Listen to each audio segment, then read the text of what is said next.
storms. I'm sure everybody has been glued to their television watching what's been going on. We're both in North Carolina, so just seeing what's going on in Asheville and the surrounding areas, Tennessee, also Florida with the devastation caused by Helene. And then on the heels of Helene, we have Milton.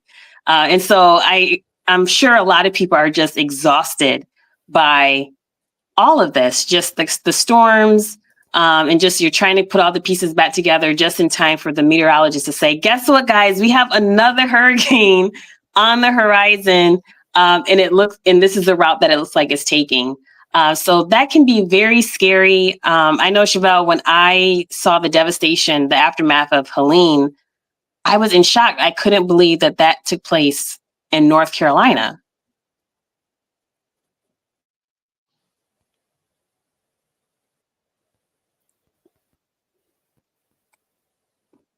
Hmm.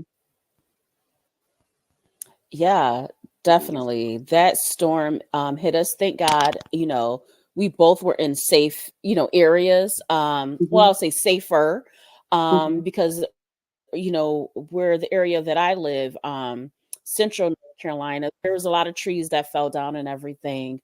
There was some that fell on people's homes, some that fell on apartments, but nothing to like the well. We were very fortunate and lucky.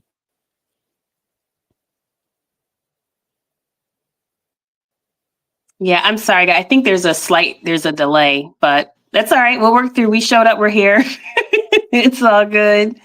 Um, but yeah, so with seeing that, it just causes you to really realize like what's really, and I'm not saying your house is extremely important.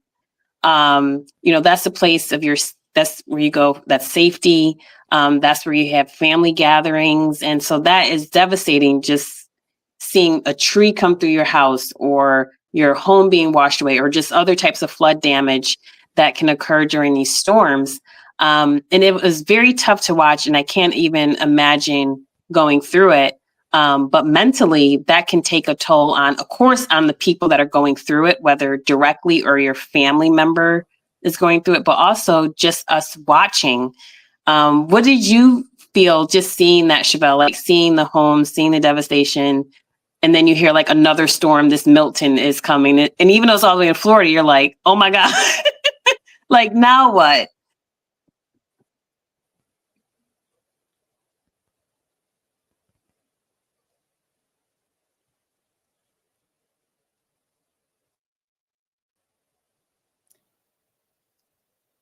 Kai, I'm not sure if you can you hear me?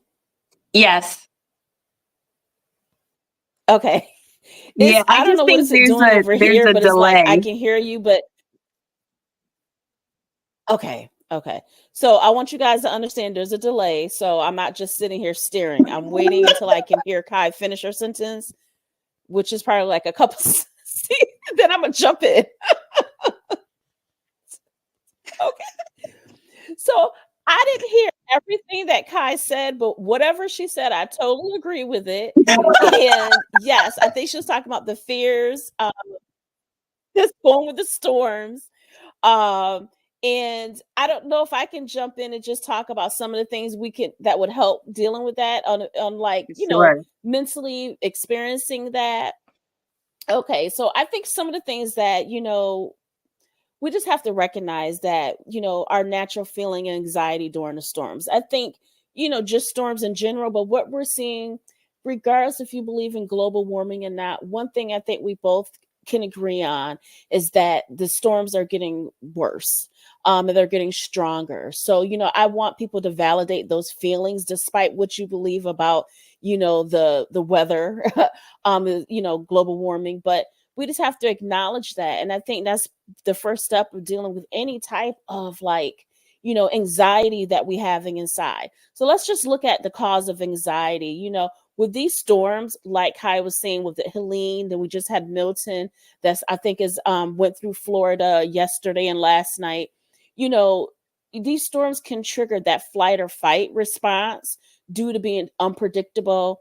The potential dangers, like I said, the west of North Carolina here, we saw the dangers The unfortunate part, Kai and I both love up in Western North Carolina Mhm. front, and that's because of the storms, and those type of storms can cause anxiety because it's out of our control. So that psychological part of it can heighten your anxiety. So what some of the things that, I think we can quickly talk about what you can do is coping mechanisms, right? So a part of the coping mechanism, I would say preparation.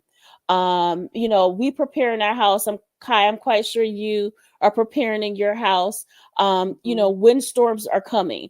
And when you prepare, it kind of reduce the anxiety because you're taking some of the control. That's a sense of control. I'm taking a lead on what I can do.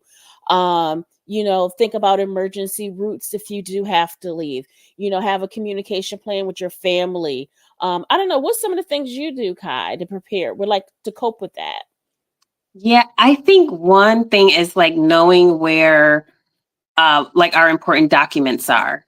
Like, and that, because that's one thing that I saw when I was watching some of social media, and people were saying like, I don't even have my ID. And I'm not saying like a storm come in and you're like, oh, let me grab my license. But it's just like, if you know that there's a Mhm. major storm coming through, where are these important documents and where's a safe place for us to store them? Because, when you say, if worst case scenario, when you lose your home or it's severely damaged, unfortunately, even though you're maybe getting money through FEMA or whatever other agency, you may need to provide some type of documentation. And so just like a safe place where those documents can go.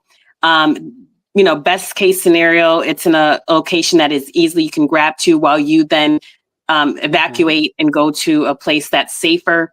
But that's one thing Dwayne and I always go over, like, okay, this is where these documents are. This is where these documents are. So if something happens, make sure you go here and grab them.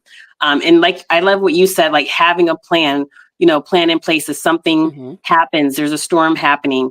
If I'm on the road and let's say Dwayne, who's my husband, he's at home, how do we communicate to make sure like, hey, this is the best place to go? So I think just having those conversations, and like you said, like storms are getting stronger now. So even if you live in a place where it's like, that never happens here, in Asheville, we never thought that we would get a flood like that. Like that, we never thought that would happen. So I think No. it's just better to take these precautions, have the conversation, and have a plan in place. Yeah, be prepared.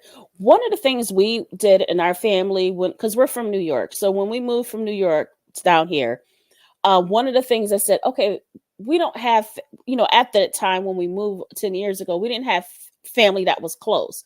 So what I did is I took copies of my birth certificate, my passport, and I sent it back to my mother-in-law just in case. You know what I mean? Like, just in Mm-hmm. case if something happened, you have copies because yes, you don't know, like, for example, the people in Western North Carolina, um, the Department of Motor Vehicle is no longer there as well. You know what I mean? For them to get their Yeah. IDs. So if you Yeah. send copies away to a family members you trust, because that's your personal information, you want to make sure you Right. trust them.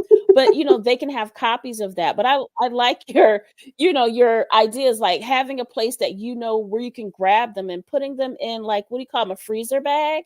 So because Mm-hmm. if you do go through the water, they will stay dry. So no, I think, Right. just that give us some sense of control, Mm-hmm. on what we can do to prepare ourselves. Mm-hmm. Hmm. Yes. And I think And I I think, saw, I'm mhm. sorry. No, go ahead. Uh, One other thing too is maybe getting a generator. Like, if your power is out, maybe investing in a generator is something that that is works for your family if you have your own home. And that way, if the power is out for a period of time, that way you have some type of backup system. Because let's be honest, food prices are expensive. So nobody is trying to throw out food. So if there's a way that you can continue Hello. to get the power in until the power comes back on, like do that.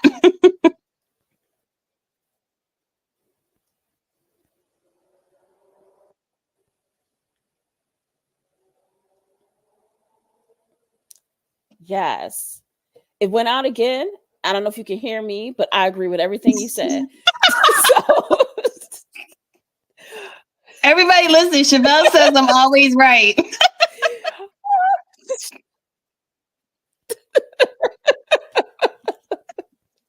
one more thing I want to mention is about staying informed but not overwhelmed.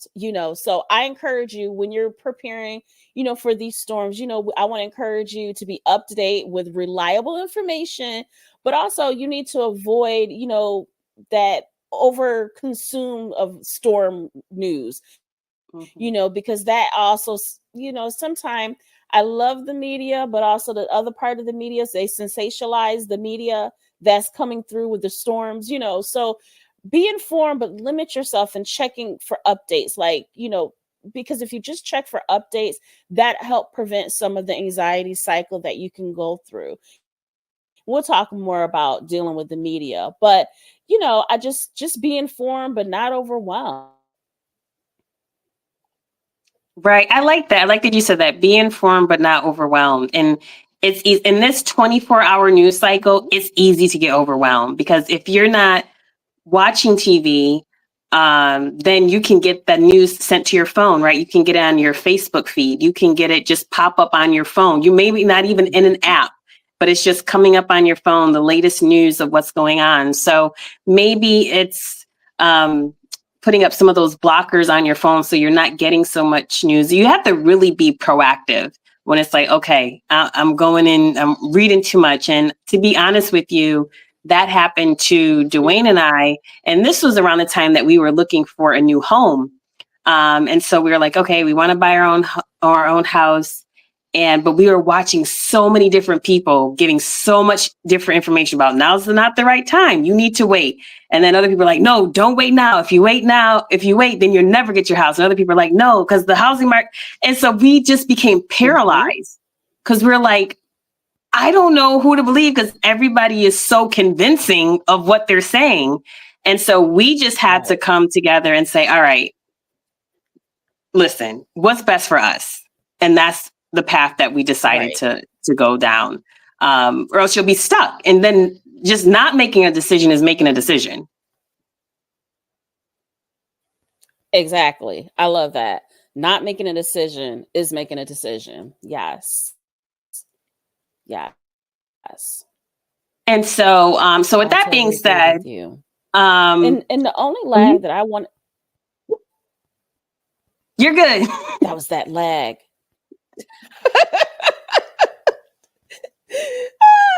Oh, Jesus, help us. But it'll be better. Just make sure you come back. It'll be better the second episode. The only thing I just add is this, when preparing for this stuff, just make sure you check in with your loved ones. And that should also include your neighbors. Because, I always say family is not always blood related. So check in with your neighbors, encourage staying connected with your friends, families. That could be virtually, so you don't feel isolated, or, also they can be a distraction to talk to them so you don't have to focus on the storm.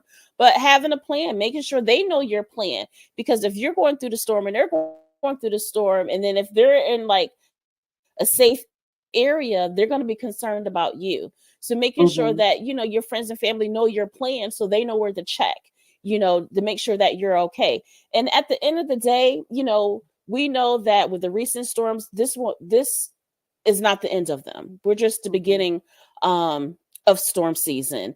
So the best thing is, if you're dealing with anxiety, all the things that we talked about today is not working, you might have to seek professional help. Do some counseling to help you with being overwhelmed. That persistent fight or flight feeling that you're having. So, always think of a therapist or a counselor. It's not a bad thing. It's a good thing to talk about our feelings, to someone that can help us filter out some things and create a plan.